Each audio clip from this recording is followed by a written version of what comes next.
잠시 기도하겠습니다.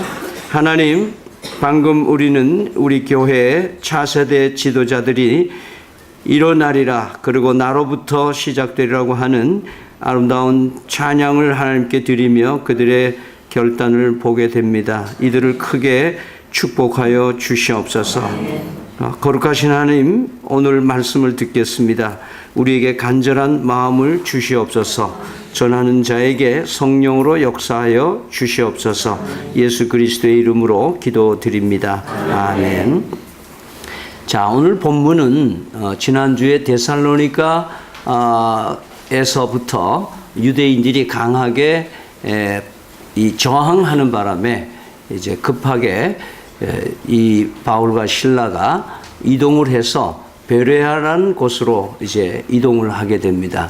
그 베레아에서 머물면서 잠시 동안 무슨 일이 있었나 하는 것을 요약을 해주면서 다시 그 데살로니가에서 저항을 하던 유대인들이 다시 이제 베레아까지 와가지고 괴롭히기 시작을 하는 바람에 다시 이분들이 아덴이라고 하는 곳으로 옮겨가는 그런 배경이 이 오늘 본문의 말씀입니다. 그러면서 오늘 그 내용을 얼핏 보면은 데살로니가 교인들보다는 베레아에 있는 사람들이 훨씬 더 우월하다라는 것 같은 느낌을 주는 말씀인데, 오늘 이 말씀의 요지는 데살로니가 사람하고 베레아 사람하고 이렇게 비교해서 편가르기를 하거나 또 사람들을 차별하시는 하나님의 모습을 얘기하는 그런 뜻이 아니고, 하나님은 언제나 공정하신데 오늘 드러내려고 하시는 말씀은 뭐냐 하면 키는 말씀에 있다라고 얘기를 하려고 하는 겁니다. 그래서 이 베레아 사람들이 왜 그렇게 좀 데살로니가 교인들과의 차별성을 가질 수 있었느냐? 그것은 베레아라고 하는 지역적 특성과 그것에 모여 있는 사람들의 심리적인 특성과 여러 가지가 그런 수 있는 환경일 수 있겠다 하는 것을 보게 되죠. 우리가 거리가 데살로니가부터 베레아까지 한 40km 된다고 하는데요.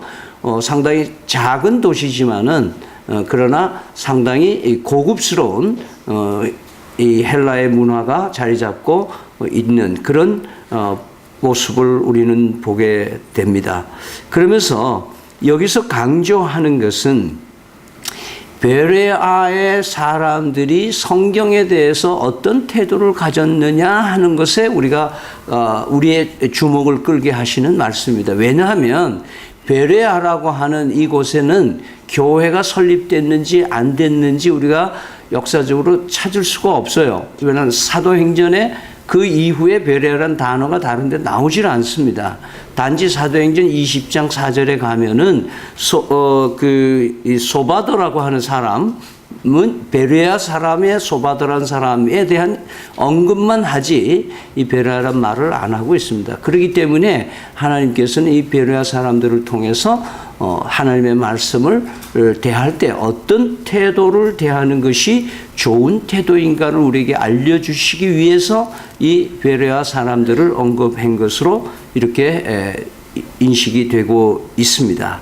그러면서 이 사람들의 말씀이 전해질 때에 어떤 태도를 가졌는가, 분명히 차이점이 있다고 얘기를 하는 거죠. 데살로니가 사람들의 태도와 이 베레아 사람들의 태도가 다르다 하는 걸 하고, 베레아에 있는 사람들도 똑같은 말씀을 듣고 했지만 또 다른 차별이 또 다른 그 결과로 나왔던 것도 우리가 볼 수 있습니다.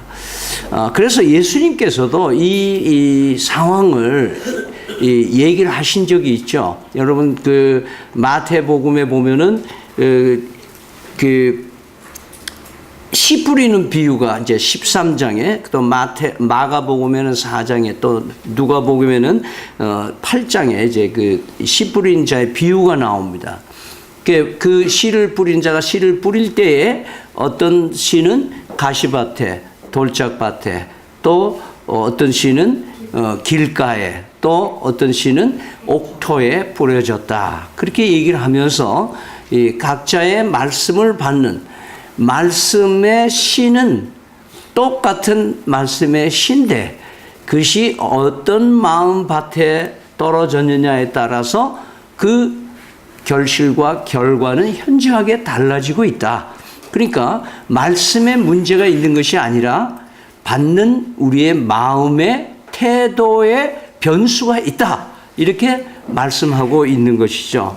그래서 오늘 말씀에서는 11절에 보면은 세 가지 마음의 태도를 아주 요약해서 얘기를 해줍니다. 처음에는 그 마음을 어떻게 준비하는 마음을 가지고 있었느냐 하는 얘기고, 그 다음에는 얼만큼 진지하게 받아들이고 있느냐 하는 것이고, 그 태도가 날마다 상고하는 마음의 태도를 가지고 있느냐 하는 것을 우리에게 말해주고 있습니다. 이 세 가지의 마음의 태도를 가지고 우리가 성경 말씀을 접한다면은 우리 또한 베레아 사람에 못지않게 참 생명의 역사를 만들어낼 수 있는, 이루어내는 그런 성도로 될 수 있겠다라는 것이 오늘 메시지의 주 요지가 되겠습니다. 그럼 먼저 이 말씀을 접하는 내 마음의 준비는 어떻게 해야 되느냐? 거기 보니까 간절한 마음이 있어야 된다. 아주 간절해야 된다라고 얘기를 하죠. 그래서 우리는 성경책을 펼 때나 또는 설교를 들을 때 얼마나 간절한 마음을 가지고 임하고 있는지를 점검해 봐야 합니다. 그냥 건성으로 또 의무감에서 할 수 없이 억지로 성경을 대하는 것, 억지로 이 설교 시간에 앉아 있는 것 아닌지, 이런 것들은 한 번쯤 우리가 점검을 해 봐야 됩니다. 시편 42편 1절에 하나님이여 사슴이 시냇물을 찾기에 갈급함 같이 내 영혼이 주를 찾기에 갈급하나이다. 이 갈급한 마음이 있어야 돼요. 베드로전서 2장 2절에는 갓난 아기들이 순전하고 신령한 젖을 사모하라. 너희들은 갓난 아기처럼 이 하나님의 그 말씀의 젖을 사모하는 사람 되라 말이죠.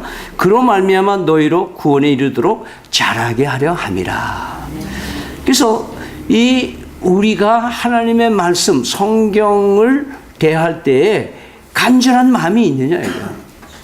이런 간절한 마음이 없으면 설교 듣는데도 졸릴 거고, 뭐 이 신체적인 여건이 할 수 없이 졸릴 수밖에 없는 신체 조건을 가지고 앉아 있으면 내가 안 졸려고 해도 자꾸 졸리게 돼 있지만, 그러나 내가 오늘은 내가 무슨 말씀을 하는지 좀 기어이 한 마디라도 좀 제대로 새기고 가야 되겠다 하는 간절함이 있으면 아마 졸리지 않을 겁니다. 우리의 마음이 정말 간절함이 있어야 돼요. 사실은 요즘 이 세대는 아쉬울 것이 없는 세대에서 우리는 삽니다. 뭐 그렇게 아쉬운 게 요즘에 있어요? 그렇게 끼니를 굶으면서 이렇게 입을 옷이 없어서 이러고 살진 않잖아요. 그러니까 점점 이렇게 아쉬운 게 없이 살아가는 삶에서 사는 특징이 뭐냐면 말씀에 대한 갈급함이 점점 없어지는 거예요. 일반적으로 성도들이 말씀에 대한 갈급함이 없어요. 그거 아니라도 좋은 거 많은데. 여러분, 우리가 어렸을 때는 저희 세대나 아마 조금 세대는 우리 때 엄마들은 막 찡찡대거나 막 울거나 배고프다고 호소를 해야 엄마가 젖을 물리든지 하지, 가만히 있으면 뭐예요? 잠자고 가만히 있으면 안 준다 이 말이에요, 젖을. 근데 요즘은 어떻게 돼 있어요? 이 조선 손주들을 키우는 할머니들이 스트레스 받는 게 뭐냐 하면 전화가 바리바리 오는 거예요. 몇 시인데 젖 먹였어요? 왜? 전부 할머니한테 하루 스케줄, 아이 보는 스케줄을 쫙 짜가지고 A4에 딱 뽑아가지고 이 게시판에 딱 붙여놓고 이대로 해주이소, 그렇게 주문하고 가는 거예요. 그러니까 애들이 배가 고파서 젖을 먹는 게, 우유를 먹는 게 아니라 뭐예요? 시간이 됐기 때문에 먹여야 되는 거예요. 그러니까 배가 안 고프니까 제대로 안 먹으니까 이 할매하고 손주하고 싸우는 거예요. 할매는 먹여야 이 며느리한테 잔소리 안 들었겠고, 이놈은 배가 안 고프니까 안 먹는 거예요. 자, 이런 아이들이 자라서 대학에 옵니다. 그럼 이런 아이들이 대학에 오면 어떻게 됩니까? 중고등학교에는 누가 이렇게 해주는 사람이 있다가 대학에 오면 갑자기 누구야? 자기가 알아서 할 시간이 더 많아지는 거예요. 대개 1학년 들어오면 방황하는 이유가 거기에 있어요. 그래서 다른 사람이 챙겨주고 먹여주는 사람이 없기 때문에 대학에 와서 사실은 힘들어 하는데요.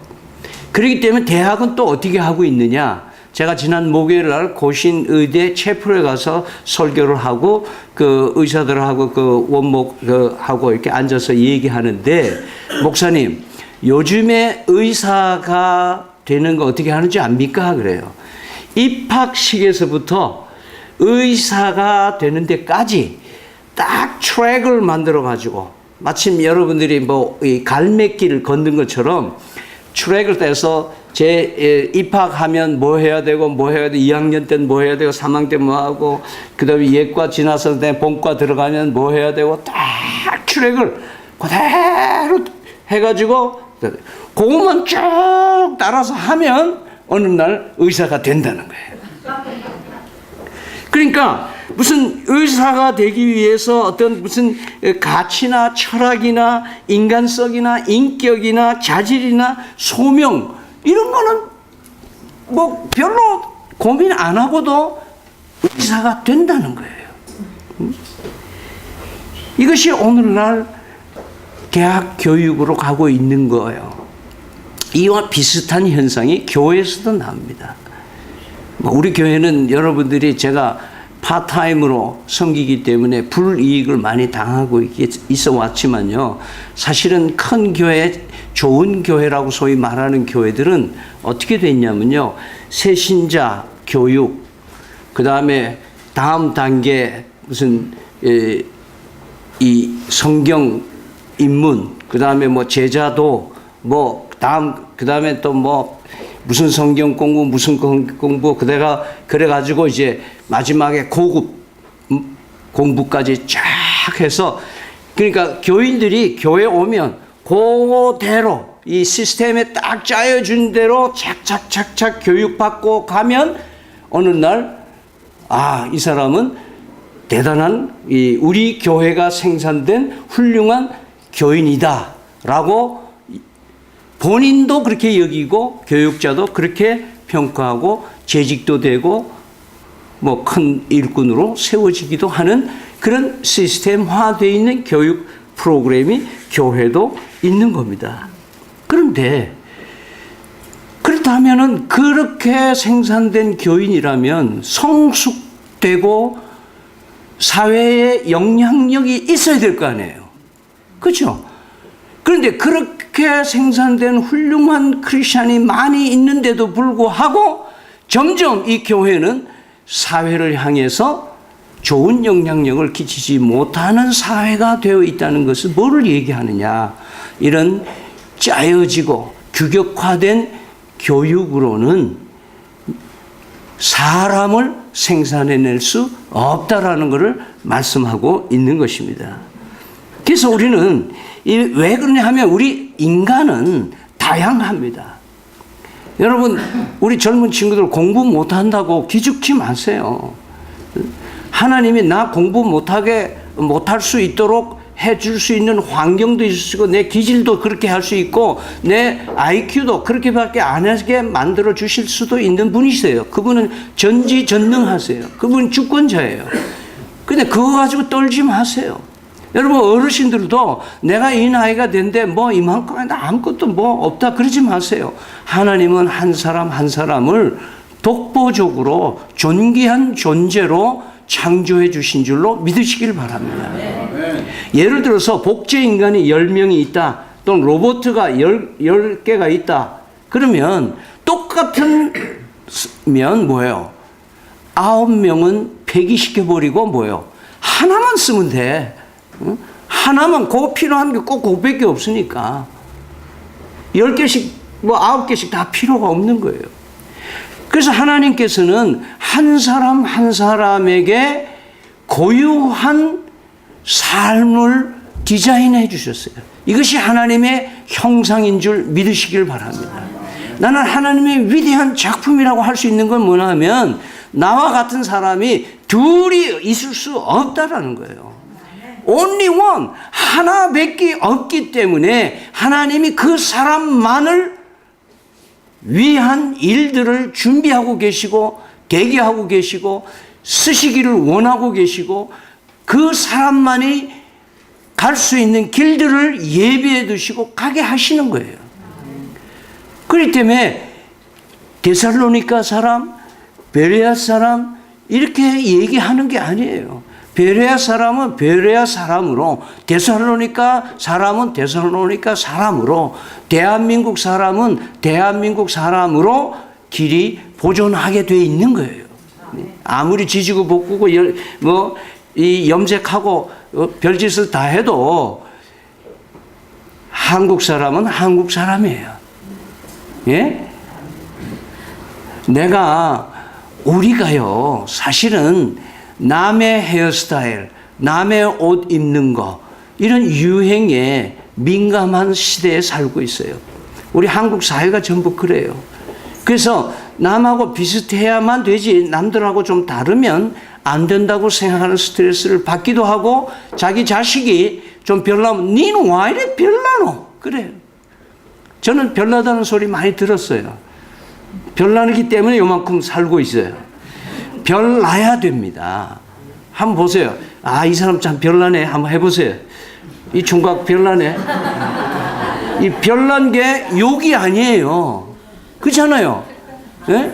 하나님이 그 사람을 독특하게 별나게 창조해 주시고 양육해 주시고 그 사람만이 갖는 눈물, 아픔, 환경, 여러 가지 실수, 과거 이런 것들 그 사람만이 겪는 일들을 하나님이 허용해 주시는 이유가 오직 그 사람만을 위해서 하실 일들과 계획이 있으시고 그것을 실현하기를 원하시는 분이시기 때문인 줄로 믿으시기를 바랍니다. 그렇기 때문에 이제는 성경 공부를 마침식으로 해야 돼요. 저는 지난주에 이진용 목사님께서 이거를 제안하셨어요. 여러분들에게 콜링했어요. 여러분들 저 준비된 말씀 가르치는 게 내가 제일 잘합니다. 여러분 혼자도 좋고 전화만 해주세요. 내가 가겠습니다. 야, 너무너무 좋은 거 아니에요? 우리 교회는 맞춤식 성경 공부를 할 수 있다 이 말이에요. 그러니까 목사님한테 전화가 와서 나 이런 거 잘 모르겠는데 오늘 우리 집에 와서 이런 거 좀 가르쳐 주세요. 그렇게 하면 목사님이 쫙 따라갈 거예요. 그죠? 예. 그래 콜했어요. 자치회에서 우리 맨날 이게 우리끼리 이렇게 하지 말고 이번에 모일 때에 우리 다른 데서 강사님 불러오면 돈 많이 들고 그러니까 우리 이 목사님 좀 괴롭히자. 좀 모시자. 그렇게 해서 이 자치회끼리 뭐 제일 우리가 궁금해하는 게 뭔지 뭘 배우고 싶은지 그런 걸 토의를 해가지고 한번 하고 그렇게 해서 우리가 말씀 중심으로 해나간다면은 나만이 가질 수 있는 우리 교회만 가질 수 있는 우리 자치회만 할 수 있는 놀라운 일들을 고유한 일들을 하나님으로부터 비전으로 받아서 이 일들을 해낼 수 있게 되리라고 믿습니다. 문제는 뭐냐? 내가 갈급함이 있느냐? 내가 움직여야 됩니다. 이제는 내가 알고 싶어 해야 됩니다. 알고 싶어 해야 돼요. 여러분 홍길동전을 보면은 홍길동이가 부모 원수갚기에서 무술을 배우러 다닙니다. 근데 선생님을 구하러 엄청 많이 다닙니다. 그래가지고 선생님 좋은 선생님 만나서 그 선생님한테 한 수 배우려면 어찌합니까? 1년 물 뜨고 밥해라. 1년 나무 해온나. 1년 한 3년 몸종처럼 부려먹다가 그때 한 수 가르쳐줘. 여기서 우리가 얻는 거는 우리가 한 수 배우기 위해서, 무술을 한 수 배우기 위해서 이렇게 노력하고 갈망하고 배우려고 하는. 그래서 제일 교육하는 사람들에게 힘든 거는 뭐냐? 배우지 않으려고 하는 사람을 가르치는 게 가장 힘들어요, 여러분. 배우지 않으려고 하는데 어떻게 가르쳐요? 근데 이놈 학교는 말이지 전부 제도적으로 다 차례되면 몇 학년 되고 몇 학년 되고 이래 가지고 이거를 가르치려니까 이게 얼마나 힘들어요.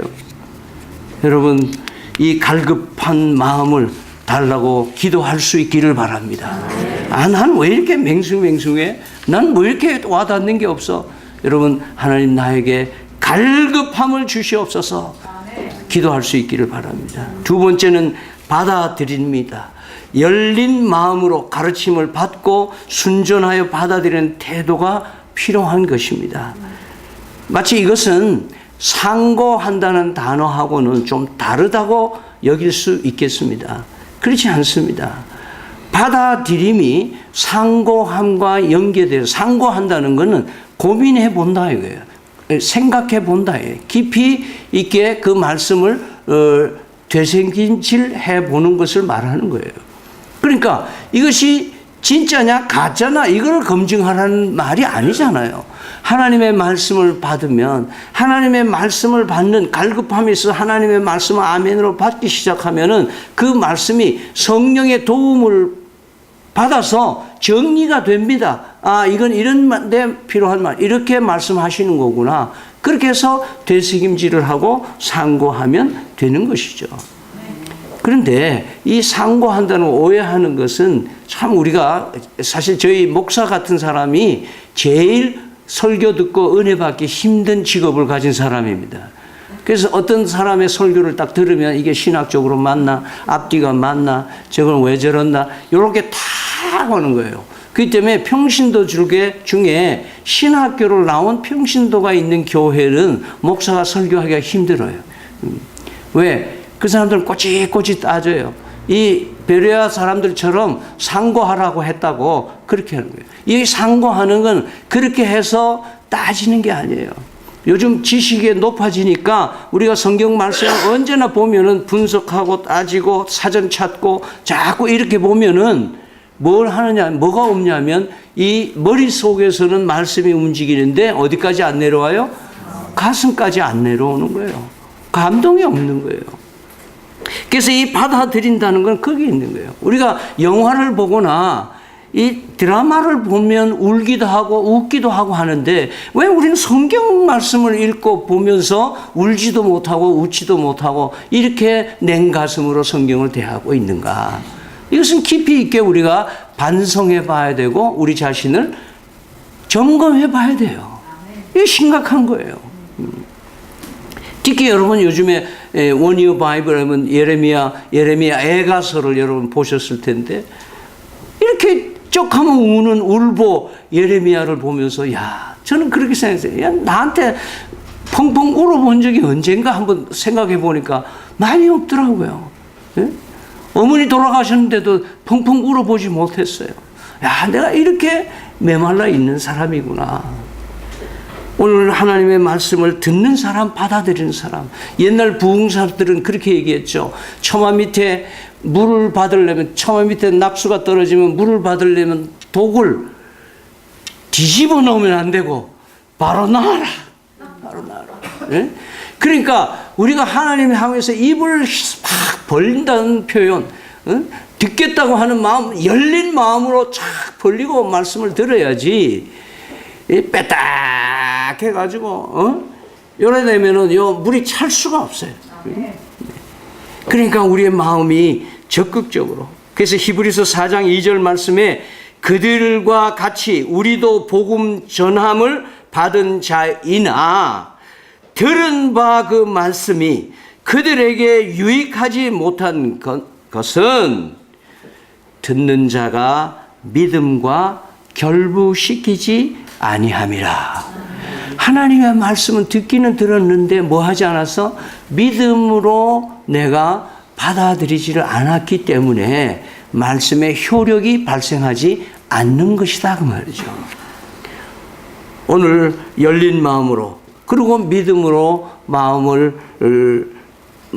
다해서 하나님의 말씀을 받는 우리 성도가 되어서 날마다 은혜와 감동이 넘치게 되기를 바랍니다. 그리고 오늘 이 말씀에는 날마다라는 말씀입니다. 날마다 day by day. 그래서 성경의 주기도문에는 주님께서 가르쳐 주신 기도문에는 일용할 양식을 주옵시고 그렇게 나와요. 참 신기하게요. 우리 하루에 한 끼 잡수는 분도 계시고 두 끼 잡는 분도 계시고 근데 대부분 우리는 하루에 세 끼를 먹어야 되잖아요. 근데 이 세 끼를 먹어야 우리는 장정이 젊은 사람이 하루 일과를 제대로 해낼 수 있는 에너지가 공급이 되게 되는 거예요. 뭐 이론적으로는 그렇잖아요. 한 끼 잘 먹으면 오늘 저녁 안 먹어도 된다. 그러고 집에 들어가면 어때요? 저녁에 되면 또 먹어야 돼. 일용할 양식이 상징하는 바가 뭐예요? 우리가 하나님의 말씀은 매일 또 매일 돼야 되는 거예요. 하루를 건너뛰면 이틀 건너뛰기 쉽고 이틀을 건너뛰면 일주일 건너뛰기가 쉽습니다. 그렇기 때문에 성경책을 머리맡에 놓다가 침대 위에 머리맡에 놨다가 그 다음날 아침에 내 책상에 갖다 놨다가 요거부터 해야 돼. 그래서 매일 성경을 들었다 놨다도 할 줄 알아야 그 다음에 펴게 된다는 것이죠. 예? 그러니까 이것은 우리가 굉장히 습관이 중요한 거예요. 그래서 우리가 성경 말씀을 매일 하세요. 여러분 영어 공부를 어떻게 하면 좋겠습니까? 하고 묻는 사람들이 저한테 얘기해요. 뭐 저는 영어가 잘 하는 사람은 아니지만은 그렇게 묻는 학생이나 어른들한테 그래 얘기합니다. 매일 하세요. 매일 조금씩 하세요. 매일 한두 단어씩 외우세요. 매일 하면 돼요. 여러분 집에서 살림하시는 분들도 매일 빨래하고 매일 청소하는 사람은 3주가 지나면 힘든지를 모르고 합니다. 그런데 한 일주일 쉬었다가 어느 날 살림을 하려고 하면 엄청 힘듭니다. 나는 살림을 그렇게 전적으로 안 해봤지만 그러더라고요, 집사람이. 우리의 삶 속에서 매일 무엇인가 하는데 성경 말씀을 접하고 매일매일 하는 것은 굉장히 중요한 거예요. 그래서 여러분이 원이어 바이블로 매일매일 성경을 접하게 여러분들에게 강요하다시피 하는 거는 좋으니까 강요하는 거예요. 저희 동서대학에 오는 학생들이 왜 체프를 강요합니까? 그럽니다. 그럼 나는 좋은 거니까 강요한다. 너희들 엄마 아빠가 공부하라고 그 좋은 거를 하라고 하도 딱딱거리고 하니까 할 수 없이 너희들 공부해서 그래도 대학이라도 왔지. 가만 내버려 두면 너희는 대학 오겠나? 세상에 좋은 거는 강요할 때에 그것이 좋은 거다. 강요받을 때. 못된 짓 하는 건 안 가르쳐주고 강요 안 한다 이 말이에요. 그냥 놔두면 못된 짓 자연히 하는 거 아니에요. 오늘 하나님의 말씀을 매일매일 접하는 건강한 우리가 되기를 바랍니다. 그런데요, 이 베레아 사람들이 이렇게 말씀을 간절히 원하고 받아들이고 날마다 상고한 결과가 어떻게 됐느냐? 오늘 말씀 보니까 그 중에 믿는 사람이 많고 또 헬라의 귀부인과 남자도 적지 아니하였더라. 말하자면 자신들의 성경 공부를 통해서 자신들의 변화되니까 자신들의 주변에 있는 사람들이 변화되었더라. 그렇게 얘기를 하고 있습니다. 그래서 성숙하다는 말은 뭐냐면 나를 통해서 다른 사람이 선한 영향을 받게 하느냐 안 하느냐는 거예요. 그것이 성경 공부의 효력인데 성경 말씀을 매일매일 접할 때 오는 또 다른 왜 그렇게 될 수 있었느냐 하는 것은 성경을 알면 알수록 누구에서 알게 될까요? 누구에서 알게 될까요? 요한복음 5장 39절에 너희가 성경에서 영생을 얻는 줄 생각하고 성경을 연구하거니와 이 성경이 곧 내게 대하여 증언하는 것이니라. 예수님에 대해서 알게 되는 거예요. 이 유태인 방해자들이 왜 데살로니가 교회에서 문제가 됐느냐 하면 예수라고 하는 인간을 하나님이다, 그리스도라고 증거하는 바울과 실라의 전하는 말씀, 구약 성경을 다 요리조리 인용을 해서 예수님에 대해서 증거해내니까 뭐예요? 이건 아니다. 이마 이게 사교다. 이래가지고 반대하기 시작을 하고 베레아까지 온 거예요. 그래서 베레아 사람들도 이미 회당에서 구약 성경 다 알고 있었지만은 베드로가 증언해내는 성경 공부를 통해서 뭘 아는 거예요? 아, 예수님이 그리스도시구나. 예수님이 그리스도시구나. 예수님이 성경 말씀을 통해서 자신을 드러내는 말씀이기 때문에 성경 말씀을 접하면 접할수록 예수님이 하나님이고 예수님이 그리스도시라는 것을 믿어지게 된다는 거예요. 그렇기 때문에 성경 말씀의 능력과 권세는 이루 말할 수가 없는 것입니다. 이제 독서의 계절, 이제 아쉬울 것이 없는 이런 우리 세대에 살지만 이제 간절한 마음으로 성경 말씀을 접할 수 있기를 바라고 설교 시간에도 간절한 마음으로 말씀을 들을 수 있기를 바라고 날마다 매일매일 책임질을 하시는 것처럼 충분한 영양을 공급받으셔서 건강한 교회, 건강한 성도, 건강한 자녀들, 건강한 우리의 삶이 될 수 있기를 간절히 축원합니다.